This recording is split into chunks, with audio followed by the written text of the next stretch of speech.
report. Amid growing outrage on social media over 18% goods and service tax on caramelized popcorn, government sources clarified that popcorn served in theatres will continue to attract previous GST rate of 5%. So non-packaged, non-prepackaged platform popcorn, both caramelized and sweet popcorn will continue to attract 5% GST. Official sources explain that popcorn typically served in loose form at theatres will remain subject to 5% rate as it is considered part of restaurant services and is supplied separately from cinema exhibition service. While popcorn pre-packaged will continue to attract a GST of 12%. So the popcorn debate seems to be now heating up with a lot of, consumers really angry on why should there be a discrimination as far as their favorite popcorn is concerned.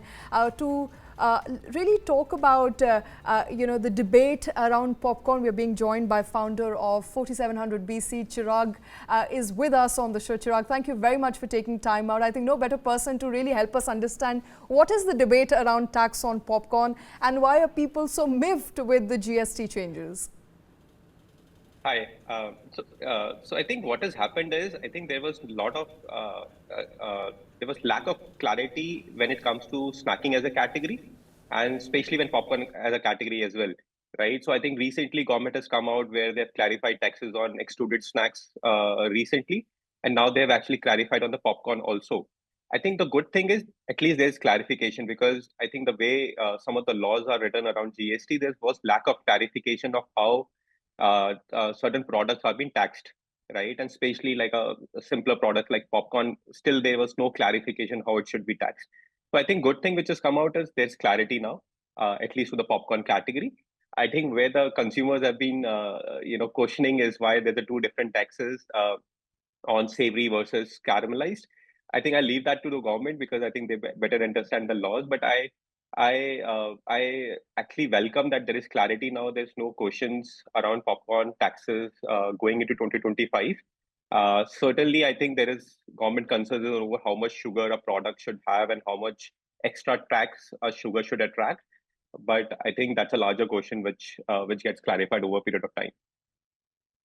And, to the larger question of what consumers are feeling, and is it fair to tax the same product differently based on its packaging and flavor? And I'm talking about non-caramelized popcorn here, such as 5% for loose popcorn, 18% and 12% for caramelized as well as savory popcorn. Is it fair to have such distinction today? So I think the difference between cinemas where it is sold loose versus where it's sold packaged food in FMCG industry, I think cinemas have been looked at a very different industry, similar to like a restaurant industry, right? Where the taxation is completely different from an FMCG perspective. So I think that's where there's a difference of taxes. I think all restaurants and cinemas are being taxed 5% irrespective of the products, right? So I think it's not right to compare two different industries, FMCG and it happens for all the product. It's not specific to popcorns, right? So if you come across any other product also, similar differentiation is there because where the product is being served. So I think it just got amplified by the whole social media that popcorn and cinema versus packaged food has been taxed differently. But if you go to a restaurant, your beverages, your food, gets taxed very different from a packaged food industry. So that's been happening for ages now. Okay. In this category. Okay, and I don't know if you've been on social media of late, but this has resulted in some sort of a meme fest on X and various other social media platforms. There's one more caveat that I wanted to clarify with you, Chirag, which is when popcorn is sold with a movie ticket, it is taxed at ticket's GST rate. Does this also create unnecessary confusion for consumers and businesses?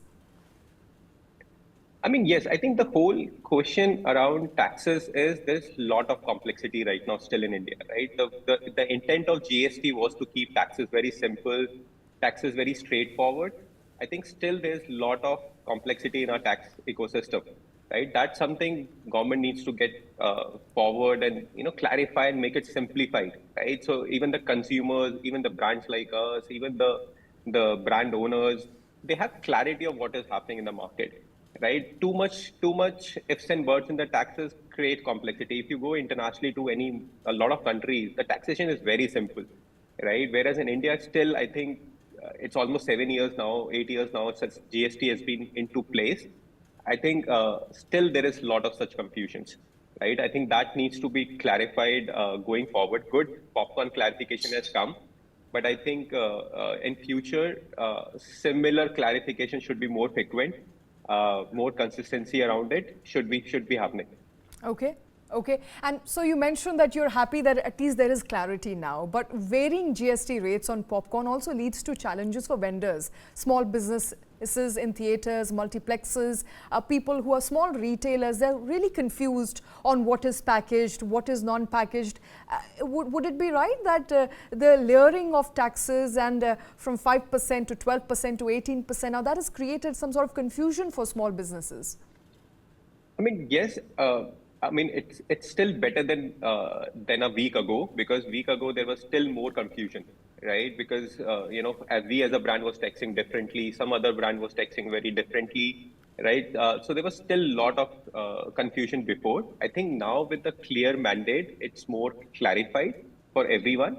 I think once the law is out, because the law is still not out on paper from the government. I think once it is out, I think everybody will follow it rigorously, and just there should be a clarification. Okay, if you're serving it here, this should be the tax. If you're serving it here, this should be the tax. So I think once it is out, it should be clarified. I think it's much better than 10 days before, I would say. Okay, and I have to ask, it's an elephant in the room, somebody who pre-packages popcorns, do you fear losing customers? Do you think customers who now know for a fact that a pre-packaged popcorn is going to cost us more are likely to go for non-pre-packaged popcorn? I think it just got glorified by the whole memes on the social media now. People asking this question. I think it's been happening around us all the time. If you go to a restaurant, you still get taxed for 5%, and if you have a similar product outside in a packaged food, there's a different taxes on the product. I think it just got glorified by the whole memes which are going around, and I think there's a lot of memes around sugar versus non-sugar products. I think so. I think it's good movement marketing for the popcorn category. I would say a lot of people now got educated about the popcorn as a category now. I think popcorn was always seen as a cinema product, always seen as a product which was served in an entertainment format. But now I think larger audiences getting aware there's a packaged product of popcorn which is now available. So I think I would say it is very good for the industry as popcorn as a category. If you look at some of the numbers, right? Popcorn as an industry of snack within the snacking category is almost 6% in US kind of a market. In India, still it is like 0.03%, which is very small. So I think consumer knowledge about the category has just amplified in the last few weeks. I think good for the industry, but I think it's a good step from the government. I think more such clarifications more frequently will help consumers and brand going in the right direction. Okay, and what sort of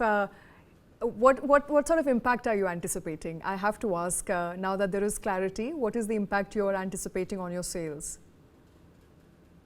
So I think there could be a short-term impact where on all the platforms where we are selling, I think people were seeing an uptrend, especially for the caramel popcorn, because everybody thought it's getting expensive, so buy it now. So I think in a short term, yes, but I think then long term, popcorn as a category still needs to buy its share from the chips category, nachos category, all other similar snacking categories to build into a large category in itself. But I think, yes, in the short term, we did some sampling with some of the consumers around caramel popcorn, and everybody reaction was, hey, we got caramel popcorn for free, right? And everybody was happy that they're getting an expensive product for free because it's been taxed in 18%. But I think it's a short-term thing. I think it will die down that whole euphoria in a few days. But I think overall, I think there's a lot of awareness around popcorn as a category which has happened due to this. And I think in the longer run, I think if we do well and other brands do well, I think popcorn as a category has a longer legs. Absolutely. I think the brand success of 4700 BC is a testament that popcorn as an entity to be consumed, a consumable product, is underrated. There is so much more potential there. Right. Chirag Gupta, thank you very much for taking time out. Thank you for joining us here on News9.